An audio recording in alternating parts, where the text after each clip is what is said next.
Hi. My name is George. This is my honest Sony ZV-E10 review. Sony's vlogging camera lineup gets a mid-range champion. The Sony ZV-E10 is a logical gap filler in Sony's lineup. A vlogging focused camera with an articulating screen, boosted microphones, and a compact body, it's a powerful little video tool and takes impressive photos. The ZV-E10 definitely isn't perfect, with its three main limitations being significant rolling shutter when panning, a non-touch menu system, and no 4K capture at 60p, which isn't common at the price. Get past those limitations though and you'll find an affordable, video-focused hybrid with solid audio options. Remember when Sony cameras didn't even offer vloggers so much as an articulating screen? That wasn't long ago, but the Sony ZV-E10 is the latest in a growing line of video-centric Sony cameras that fixes this limitation, while neatly filling a gap between its entry-level, Sony ZV-1, and mid-range, Sony A6100, offerings. Like an A6100 spin-off with a videotastic bod, the ZV-E10 is effectively 2 parts old internals and 1 part new body, with a dash of souped-up software. What's even better is that this new entry wants to scratch your video itch without going over $1,000/pound/1,000/Aus $1,500 mark. So what's the ZV-E10 packing in a nutshell? There's a 24MP APS-C sensor at its heart, and it's powered by Sony's NP-FW50 batteries.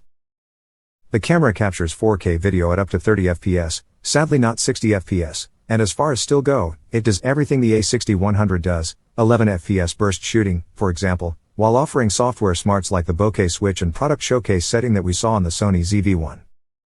Sony's made the ZV-E10 lightweight, with the compact body taking less space in a kit bag and hand than an A6100, for example. It's smaller because it loses out on a viewfinder and flash, though Sony does add a larger microphone grill at the top of the camera, which in turn boosts its sound recording. The ZV-E10 also sports a fully articulating screen, as well as both a mic in and a headphone out, ports that are missing on its A6000 series counterparts. Now, while this all screams video, the 24MP sensor isn't without its limitations, specifically, that well-documented jelly effect when panning with it.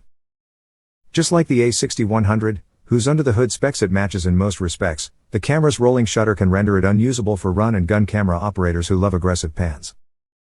With handy USB-C tethering for direct streaming to PC, and the additional audio port and video-oriented design, the ZV-E10 is still a compelling choice for Sony users looking for an affordable studio B-cam or interview camera, or something to keep hooked up to their computer. The ZV-E10 is also a clear step up over the ZV-1, and costs less than half the price of the full-frame Sony A7C, so makes sense in the context of Sony's other cameras. If you aren't sold on Sony, though, you could well be better off spending a bit more and opting for a Panasonic GH5 Mark II if you want 4K/60p capture, or even a Blackmagic Pocket Cinema camera if you consider yourself more of a filmmaker and don't need stills capture. Alternatively, the Canon EOS M6 Mark II costs about the same as the ZV-E10, and with the right adapter could be the better option if you've got a bunch of Canon glass. Alternatives aside, if you want a compact mirrorless Sony camera with a flip-out screen for video and can handle some wobbles in your panning clips, nothing else does what the ZV-E10 can for the price. It's also got better than average on-body microphone performance, and a headphone jack, making it a perfect alternative to the A6100, even if it isn't quite a perfect camera. The Sony ZV-E10 will be available to buy from the end of August for $700 or £680 or $1.249 Australian dollars or $800 or £770 or $1.449 Australian dollars with the 16 to 50mm kit lens. This means the ZV-E10 sits in between the Sony ZV-1 and the Sony A6100, although the latter's recently discounted price brings it down the ZV-E10's level. While the A6100 still makes sense for stills photographers, the ZV-E10 has better video-related features, ergonomics and ports. With a price tag that's not much higher than the Sony ZV-1 compact camera, Sony is effectively giving you a choice between a pocketable all-in-one vlogging camera, the Sony ZV-1, and the flexibility and larger sensor of an interchangeable lens camera, the ZV-E10. You'll know the ZV-E10 is a Sony camera as soon as you prod the touchscreen to interact with the menus and nothing happens. Yep, while Sony introduced a fancy new touch menu for the Sony A7S III and FX3, the newer ZV-E10 forces you to navigate the UI with the four-way wheel to the right of the display, meaning we're still waiting for the feature to land on a lower-end camera. You'll also recognize plenty of Sony-isms in the camera's design language well before you get to the menu. The top of the camera features a multi-interface hot shoe mount, which supports digital audio devices, alongside a grill that covers a 3-capsule microphone. Below the power switch is a toggle to cycle across photo, video, and Sony ZV-E10, slow and quick, mode for time-lapses. There's also a dedicated movie record button and a bokeh switch button, which doubles up as C1. Finally, for the top, there's a wheel that controls aperture by default and is operated by a thumb, a shutter release button, and a zoom toggle. The back of the camera proudly showcases the articulating screen, and to the right of our menu, FN, playback and delete buttons. There's also a rotating wheel that operates as a four-way pad. While the camera's body is magnesium, there's a soft touch grip to the right side of the buttons for a thumb to nuzzle into, and the material wraps around the side of the camera to the front grip too. Take a peek at the ZV-E10's undercarriage and you'll find a spring-loaded door covering the single SD card and battery slots. There's also a standard tripod thread fitting, and on the port side of the camera is a headphone jack, micro HDMI and a USB-C port under one door, with a microphone port under a separate flimsy flap. When compared to the A6100, the ZV-E10 weighs 3 grams less at 393 grams, and is about 1.5 centimeters thinner too, with a depth of 44.8 millimeters. Handling is fit for purpose when it comes to shooting video for the most part, though the lightweight struggles to counterbalance heavier lenses at times. The articulating screen is a big pro for vlogging, feels sturdy, and means the screen's protected when the screen isn't facing outwards. For video shooters who don't vlog, there's an argument to be made for the traditional tilting screen on other Sony cameras and the Blackmagic Pocket Cinema Camera 6K Pro, as it makes for a less awkward grip when holding the camera at a low, steadied angle. Nevertheless, the ZV-E10's fully articulating screen is definitely more versatile. For photography, the ZV-E10 falls behind cameras with viewfinders when it comes to ergonomics. However, the articulating screen absolutely does the job, albeit in a no-frills way. With the same 921K, 3-inch panel found on the A6100, its aspect ratio is optimized for photos rather than video. The camera also operates with touch to focus and Sony's trademark eye and object tracking, but more on that later. Out of the box, one way the Sony ZV-E10 stands out is with its live streaming capabilities. It works with both UVC/UAC support and when matched with Imaging Edge Webcam, an app available for Mac and Windows machines. Both options eliminate the need for a video capture card, which has become something of a standard software boost across Canon and even GoPro cameras since the pandemic hit. That means in addition to streaming to Twitch and YouTube, the ZV-E10 can double up as a very fancy webcam. The plug-and-play nature of the UVC/UAC feature can't be overstated. Dive into the menu, flip on the USB streaming setting, and the camera is good to go. Just hook it up to a computer and it's ready for Google Meet, Microsoft Teams or Zoom. After laboring to turn our Canon EOS R6 into a webcam and deliver a clean feed into our computer, with hit-and-miss results, the ZV-E10 was a breath of fresh air. The main drawback of going this route is a slight delay across audio and video, though. If you want a more in-sync stream, you'll want to download Sony Imaging Edge Webcam. This requires a bit more faffing with the settings, but ultimately worked without any headaches too, making the ZV-E10 a great shout for anyone who knows computer connectivity is a big part of what they'll need their camera for. The 425-point autofocus system of the Sony A6100 was great back in 2019 and it's still impressive at the ZV-E10's price, pulling focus in just 0.02 seconds. The hybrid AF system features 425 phase detect points and delivers 84% coverage, while Sony's real-time tracking and real-time AF technology, working for both humans and animals, also make a comeback on the ZV-E10.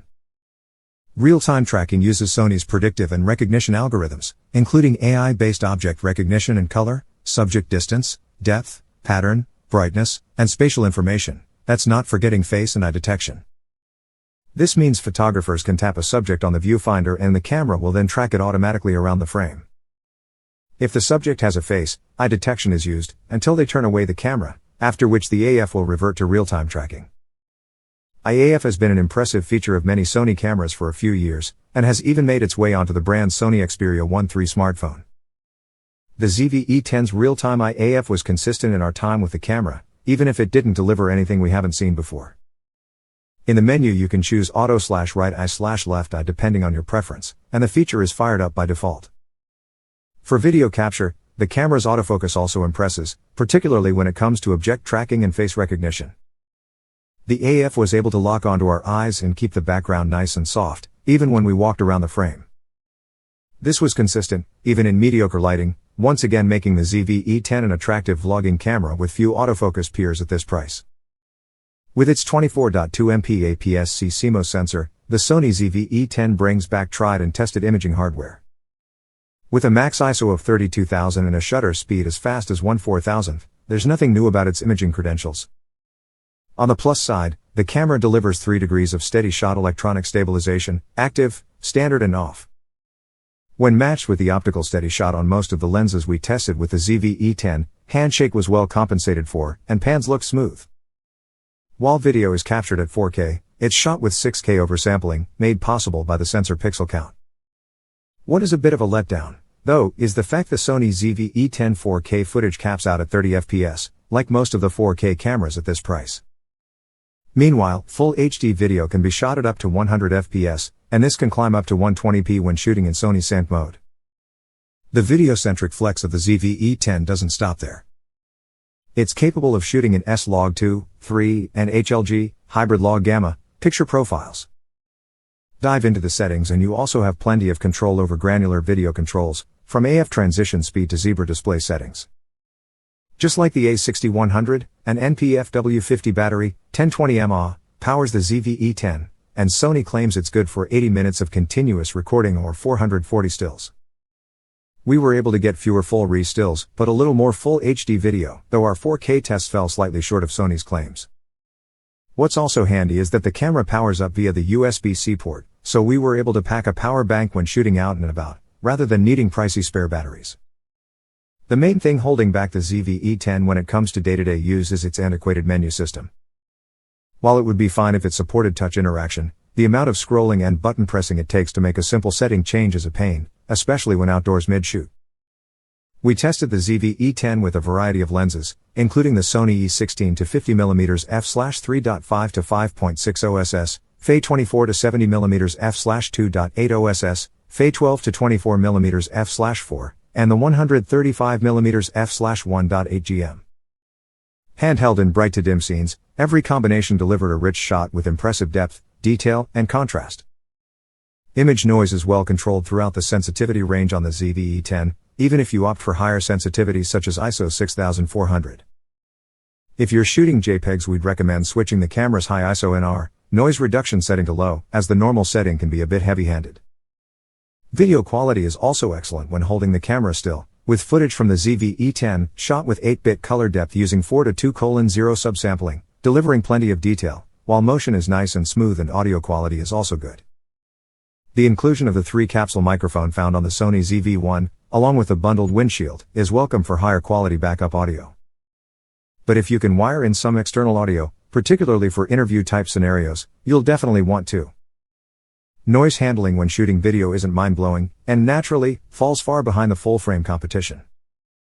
For an APS-C sensor though, it's where it needs to be, with usable footage at up to around ISO 6400 when downsampling from 4K to Full HD. Otherwise, you'd be better off keeping footage at a max of around ISO 4000 in our experience. The main issue with the ZV-E10 is that, unlike the A6100, it's video focused, so we have to judge its video credentials more harshly. While the photocentric A6100 could get away with a pretty trippy rolling shutter, it's less forgivable on a camera like the ZV-E10. The distortion is significantly worse than that of the Blackmagic Pocket Cinema camera and comparable to Canon and Panasonic cameras at this price. If you're a studio shooter or tend to keep your camera on a tripod, therefore, then the ZV-E10 is absolutely fine. For run and gun out and about videographers who love an aggressive pan every now and then, it could be a deal breaker.